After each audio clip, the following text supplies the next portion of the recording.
নাগরিক সংবাদে স্বাগত। আপনাদের সঙ্গে আছি আমি রায়হান রোহান। শুনছিলেন সংবাদ শিরোনাম, এবার জানিয়ে দেব বিস্তারিত। শেষ মুহূর্তে সংশোধন, বৃষ্টি, ক্ষোভ বিক্ষোভ, দলগুলোর অংশগ্রহণ নিয়ে নানা টাল বাহানার মধ্য দিয়ে অবশেষে স্বাক্ষর সম্পন্ন হলো জুলাই সনদের। তবে শেষ পর্যন্ত মন গলেনি এনসিপির, স্বাক্ষর করেননি তারা। তবে এই সনদে স্বাক্ষর করা যাবে আজকের পরও। নিজের বক্তব্যে প্রধান উপদেষ্টা বলেন, এই সনদ স্বাক্ষরে নতুন বাংলাদেশের জন্ম হলো। দেশের নিবন্ধিত ৫৬টি দলের মধ্যে ২১টি ও কয়েকটি অনিবন্ধিত সহ ৩০টি রাজনৈতিক দলের প্রতিনিধিরা প্রায় ৮ মাসের ধারাবাহিক বৈঠকে অংশগ্রহণের মধ্য দিয়ে চূড়ান্ত হয় জুলাই জাতীয় সনদ। আজ সেই সনদে স্বাক্ষরকে ঘিরে নানা ধরনের জটিলতা তৈরি হয়। এনসিপি সহ কয়েকটি দল সনদের আইনি ভিত্তিসহ নানা কারণে স্বাক্ষর করতে অনাগ্রহ দেখিয়ে অংশ নেয়নি অনুষ্ঠানে। এর আগে সকাল থেকে মানিক মিয়া এভিনিউতে বিক্ষোভ শুরু করে জুলাই যোদ্ধা নামে ব্যক্তিরা। তাদের বিক্ষোভের মুখে জুলাই জাতীয় সনদের অঙ্গীকারনামার ৫ম দফা সংশোধন করে জাতীয় ঐকমত্য কমিশন। সব চড়াই উতরে পেরিয়ে রাজধানীর মানিক মিয়া এভিনিউতে জাতীয় সংসদ ভবনের দক্ষিণ প্লাজায় প্রধান উপদেষ্টার উপস্থিতিতে রাজনৈতিক দলের প্রতিনিধিরা স্বাক্ষর করেন বহুল কাঙ্ক্ষিত জুলাই সনদে। স্বাক্ষর করেন ঐকমত্য কমিশনের সহ সভাপতি আলী রিয়াজ। কেবলমাত্র রাজনৈতিক দলগুলোর মধ্যে সম্পাদিত চুক্তি নয়, এ হচ্ছে নাগরিকের সঙ্গে রাজনৈতিক দলগুলোর এবং রাষ্ট্রের একটি সামাজিক চুক্তি। এই সময় হাত উঁচু করে প্রধান উপদেষ্টা জুলাই সনদে রাজনৈতিক প্রতিনিধিদের স্বাক্ষর তুলে ধরেন জাতির সামনে। স্বাক্ষর করেন প্রধান উপদেষ্টা নিজে, ধন্যবাদ জানান দলগুলোকে, বলেন সারা বিশ্বের জন্য এই সনদ উদাহরণ হয়ে থাকবে। আজকে এই দিনটি যে পেলাম, এটা মহান দিন। এটার কথা চিন্তা করলে গা শিউরে ওঠে। এমন একটি দিন, সেটা শুধু জাতির জন্য না, সারা পৃথিবীর জন্য একটা বড় রকমের উদাহরণ হয়ে থাকবে। এই সনদ তর্ক বিতর্কের অবসান হবে জানিয়ে প্রধান উপদেষ্টা বলেন, এই সনদ এগিয়ে নিয়ে যাবে আমাদের। রাজনৈতিকবিদদের মধ্যে নিয়ে এটা নিয়ে আলোচনা। আনোয়ার হোসেন, নাগরিক, ঢাকা। জুলাই সনদ স্বাক্ষরের আগে রণক্ষেত্রে রূপ নেয় মানিক মিয়া অ্যাভিনিউ। সংসদ ভবন প্রাঙ্গণ থেকে জুলাই যোদ্ধাদের বের করে দেওয়ার পর মানিক মিয়া অ্যাভিনিউতে পুলিশের সঙ্গে পাল্টাপাল্টি ধাওয়ার ঘটনা ঘটেছে। ভেঙে ফেলা হয় সংসদ ভবনের একটি গেট, সড়কে দেয়া হয় আগুন, ভাঙচুর করা হয় কয়েকটি ট্রাক ও বাস। পরিস্থিতি নিয়ন্ত্রণে টিয়ার শেল নিক্ষেপ করে পুলিশ। সকাল থেকে জুলাই সনদ স্বাক্ষর উপলক্ষে সংসদের দক্ষিণ প্লাজায় মঞ্চের সামনে অবস্থান নেন জুলাই যোদ্ধারা। পুলিশের ঊর্ধ্বতন কর্মকর্তারা জুলাই যোদ্ধাদের সাথে বেশ কয়েকবার কথা বলেছেন স্থান ত্যাগ করার বিষয়ে।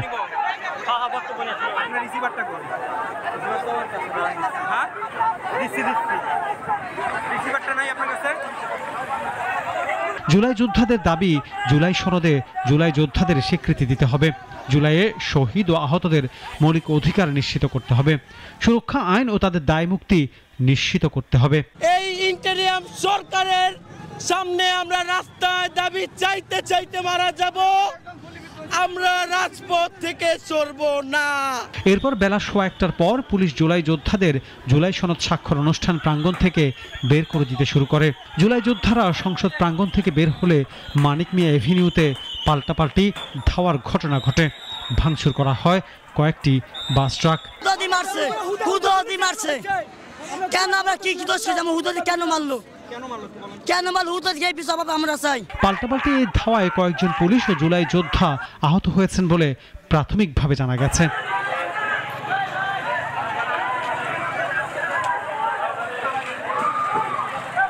এদিকে এনসিপির সিনিয়র যুগ্ম আহ্বায়ক ও রাজনৈতিক লিয়াজক প্রধান আরিফুল ইসলাম আদিবের বরাতে জানানো হয়েছে, জুলাই সনদ স্বাক্ষর অনুষ্ঠানে জাতীয় নাগরিক পার্টি অংশগ্রহণ করবে না।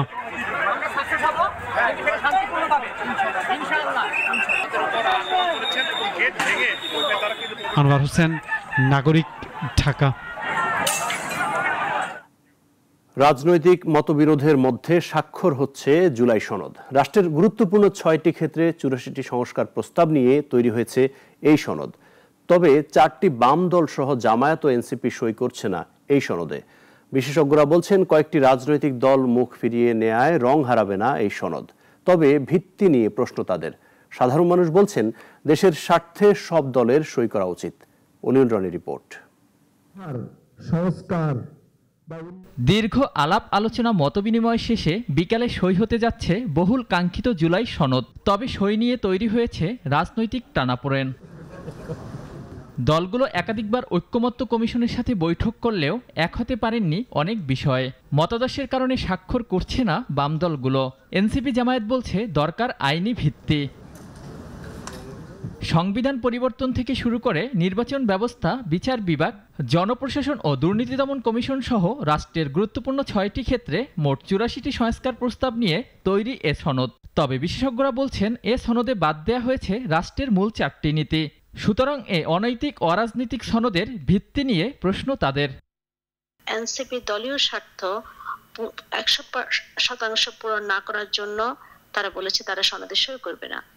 এখন দেখুন, একটি বড় বিষয় হলো যে এনসিপি না থাকাতে জুলাই সনদ খুব বেশি রং পাল্টাবে কিনা বা কিংবা কেউ আসলে রং হবে কিনা, তার চেয়ে বড় কথা জুলাই সনদ যে ভিত্তির উপর দাঁড়িয়ে আছে সেটা একটা অনৈতিক অরাজনৈতিক ভিত্তি।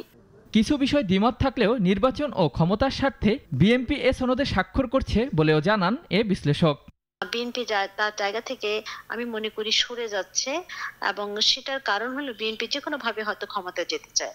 সেই জায়গাটায় দাঁড়িয়ে বোধহয় বিএনপির এখন মুক্তিযুদ্ধ ইস্যু খুব বড় ইস্যু না, কারণ তাকে যে কোনো ভাবে ক্ষমতা যেতে হবে। গণঅভ্যুত্থান পরবর্তী সময়ে রাষ্ট্রের মৌলিক সংস্কারে তৈরি নতুন এ রাজনৈতিক সমঝোতার দলিলে দেশ ও জনগণের স্বার্থে সকল রাজনৈতিক দলের সই করা উচিত বলে মনে করেন সাধারণ মানুষ। দলীয় স্বার্থ বাদ দিয়ে অবশ্যই জনগণের স্বার্থ এবং দেশীয় স্বার্থ বিবেচনা করে জুলাই সনদে সিগনেচার করা উচিত। ওইসে আমি মনে করি যে এনসিপিকেও বসে সবার সাথে মত বিনিময় করে ওটা একটা সিদ্ধান্ত আসা উচিত। খুব বেশি সমস্যা হবে না যদি সকল দল যদি ঐক্যমত্য হয়। সেক্ষেত্রে যেই ক্ষেত্রে সমর্থনযোগ্য না সেগুলোর আসলে সঠিক কি হতে পারে, মতামত কি হতে পারে, সেগুলো যুক্তি সহকারে তারা দেখ। স্বাক্ষর পরবর্তীতে সনদ দ্রুত বাস্তবায়নে রাজনৈতিক দলগুলো কার্যকর কৌশল দিবে নাকি মতবিরোধ আরও বাড়বে, সেদিকে তাকিয়ে পুরো দেশ। অলিউল রনি, নাগরিক, ঢাকা। জুলাই সনদে স্বাক্ষর করা না করা যে কোনো রাজনৈতিক দলের সিদ্ধান্ত বলে মন্তব্য করেছেন বিএনপি নেতারা। ডিপ্লোমা মেডিকেল অ্যাসোসিয়েশন অব বাংলাদেশের নবনিযুক্ত নতুন কমিটিকে নিয়ে বিএনপির প্রতিষ্ঠাতার সমাধিতে শ্রদ্ধা নিবেদন শেষে তারা এসব কথা বলেন। এ সময় বিএনপি নেতারা জুলাই সনদ সম্পর্কে বলেন, এত মানুষের আত্মত্যাগের অংশগ্রহণের জুলাই সনদ নিয়ে দ্বিধা মানুষের শঙ্কা বাড়াবে। রাষ্ট্র যখন দায়িত্ব নিয়েছে জুলাই সনদ স্বাক্ষরের, তখন এই বিষয়ে কারো দ্বিমত থাকা কাম্য নয় বলে মনে করেন বিএনপি নেতারা।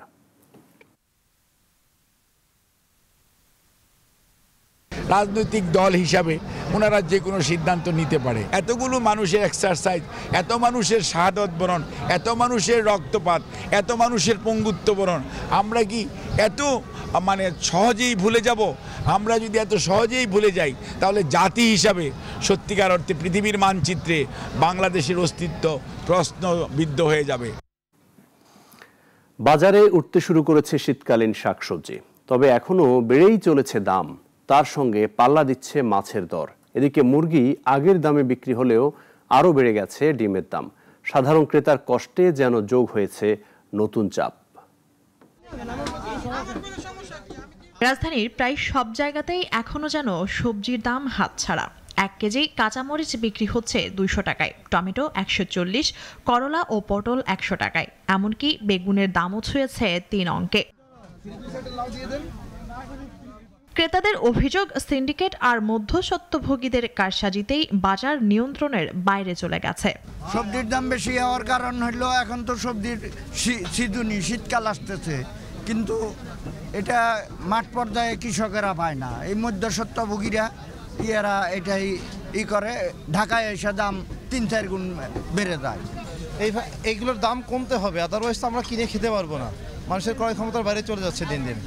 তো দৃষ্টি আকর্ষণ করছি কর্তৃপক্ষকে, যেগুলো মনিটরিং করে দামটা কিছু কমানো যায় কিনা, তাহলে মানুষের মনে স্বস্তি আসবে। ডিম না, যাবতীয় তরকারি, মাছ সব জিনিসই বেশি।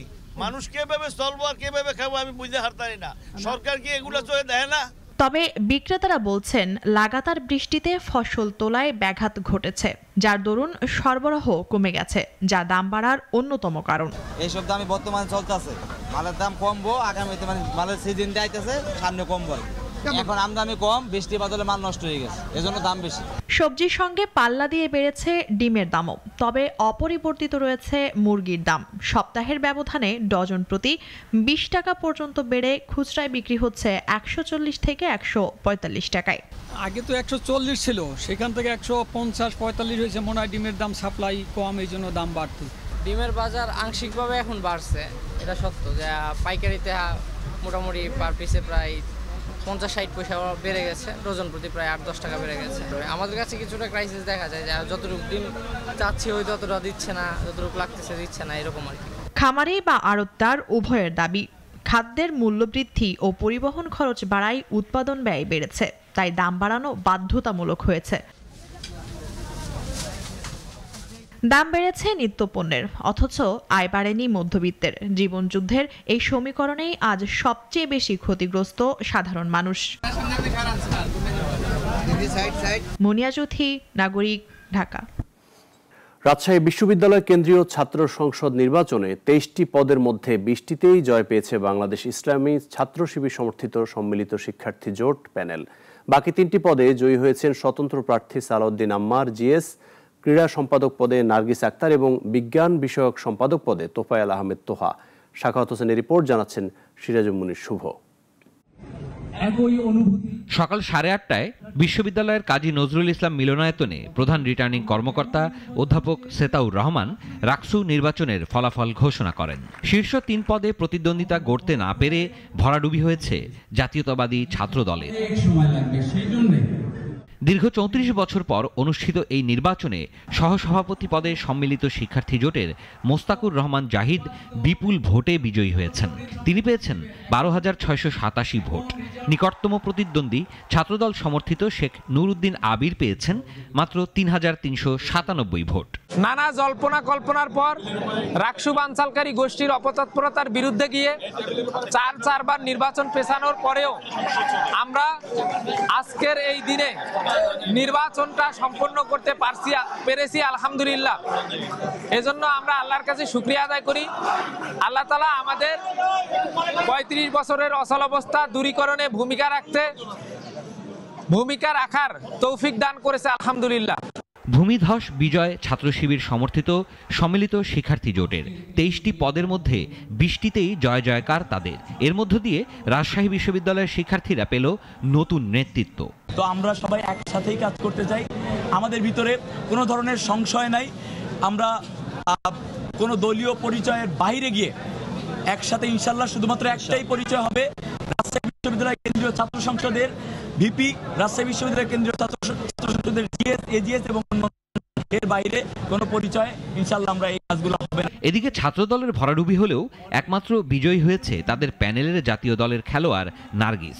সবার সাথে এক হয়ে কাজ করতে চান তিনিও। আমি ক্রীড়া সম্পাদক পদে জয়ী হয়েছি, এটা আমার জন্য গর্বের এবং আনন্দের। রাজশাহী বিশ্ববিদ্যালয়ের শিক্ষার্থীরা আমার প্রতি বিশ্বাস রেখেছেন, বিশ্বাস রেখে তারা তাদের মূল্যবান ভোটকে আমাকে প্রদান করেছেন, আমাকে সমর্থন করেছেন। তারা বিশ্বাস করেছেন যে আমি ক্রীড়া সেক্টরে কাজ করতে পারবো আমার জাতীয় এবং আন্তর্জাতিক পর্যায়ে অভিজ্ঞতা দিয়ে। তো সেই জায়গা থেকে আমি রাজশাহী বিশ্ববিদ্যালয়ের শিক্ষার্থীদের প্রতি কৃতজ্ঞ। নির্বাচন সুষ্ঠু ও সুন্দর হয়েছে বলে জানিয়েছেন নির্বাচনী পর্যবেক্ষকরাও। ভোট গ্রহণের ক্ষেত্রে কোনো রকমের অভিযোগ আছে কিনা আমি প্রত্যেক সেন্ট্রালের এজেন্টদের ভিন্ন ভিন্নভাবে জিজ্ঞাসা করেছি।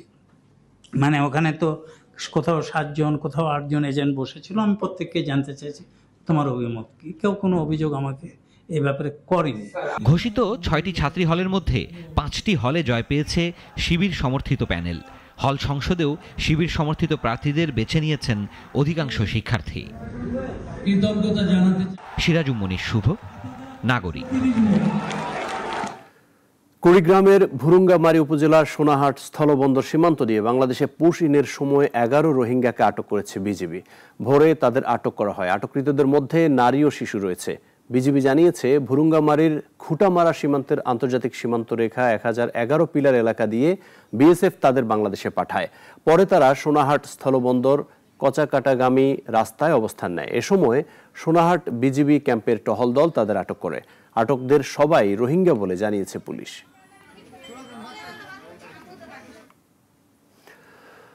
মা ইলিশ সংরক্ষণে বঙ্গোপসাগরের বাংলাদেশ অংশে মাছ ধরায় নিষেধাজ্ঞা বলবৎ থাকতেই ১৩ দিন আগে নিষেধাজ্ঞা শেষ হয় ভারতে। সময়সীমার পার্থক্যের কারণে উদ্বিগ্ন বাংলাদেশের জেলেরা। তুহিন রাজের রিপোর্ট, জানাচ্ছেন শাশ্বতী সরকার। রূপালী ইলিশের প্রধান প্রজনন মৌসুম এখন। এ সময় সাগরের নোনা পানি থেকে নদীর মিঠা পানিতে এসে ডিম ছাড়ে মা ইলিশ।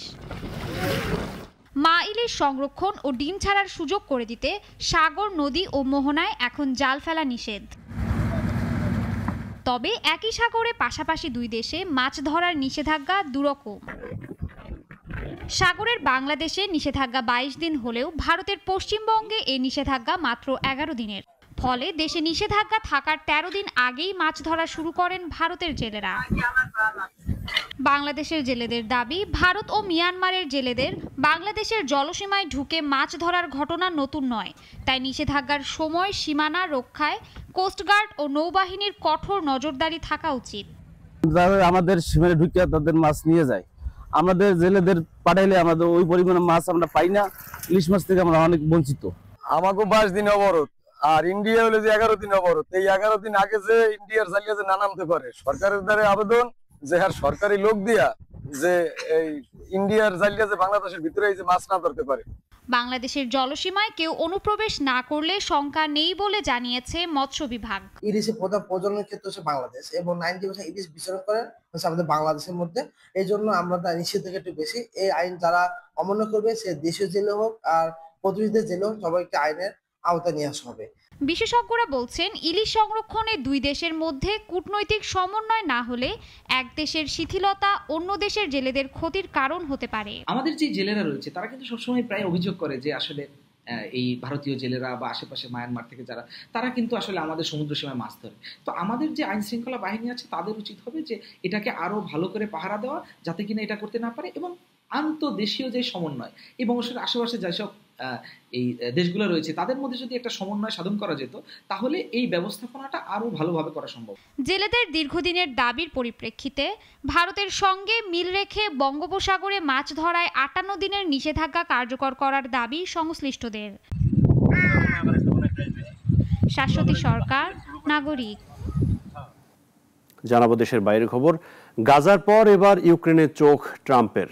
হোয়াইট হাউসে যাচ্ছেন ইউক্রেনের প্রেসিডেন্ট জেলেনস্কি। তার চাওয়া অত্যাধুনিক টমাহক ক্ষেপণাস্ত্র। তবে তার আগেই যুদ্ধ বন্ধে রুশ প্রেসিডেন্ট পুতিনের সঙ্গে ২.৫ ঘন্টা ফোনে কথা বলেছেন মার্কিন প্রেসিডেন্ট ট্রাম্প। তাদের মুখোমুখি বৈঠক হতে পারে হাঙ্গেরিতে। যুক্তরাষ্ট্রের প্রেসিডেন্ট ডোনাল্ড ট্রাম্পের সঙ্গে বৈঠক করতে হোয়াইট হাউসে যাওয়ার কথা ইউক্রেনের প্রেসিডেন্ট ভ্লাদিমির জেলেনস্কির। এতে যুক্তরাষ্ট্রের তৈরি টমাহক ক্ষেপণাস্ত্র সরবরাহে ট্রাম্পকে রাজি করানোর চেষ্টা করতে পারেন তিনি। তার আগেই ট্রাম্প রাশিয়ার প্রেসিডেন্ট ভ্লাদিমির পুতিনের সঙ্গে ফোনে কথা বলেছিলেন। ফোনের পর ট্রাম্প বলেছেন, এই আলাপে যুদ্ধ বন্ধের পথে অসাধারণ অগ্রগতি হয়েছে ইউক্রেনের। দুই দেশের প্রতিনিধি দল আগামী সপ্তাহে আলোচনায় বসবে বলে জানিয়েছেন তিনি। তবে কোথায় বসবে তা নিয়ে এখনো রহস্য রেখেছেন ট্রাম্প। এদিকে ক্রেমলিন থেকেও নিশ্চিত করা হয়েছে আলোচনাটি ছিল খোলামেলা ও আস্থাপূর্ণ। পুতিন ও ট্রাম্পের পরবর্তী মুখোমুখি বৈঠক হবে হাঙ্গেরির রাজধানী বুদাপেস্টে।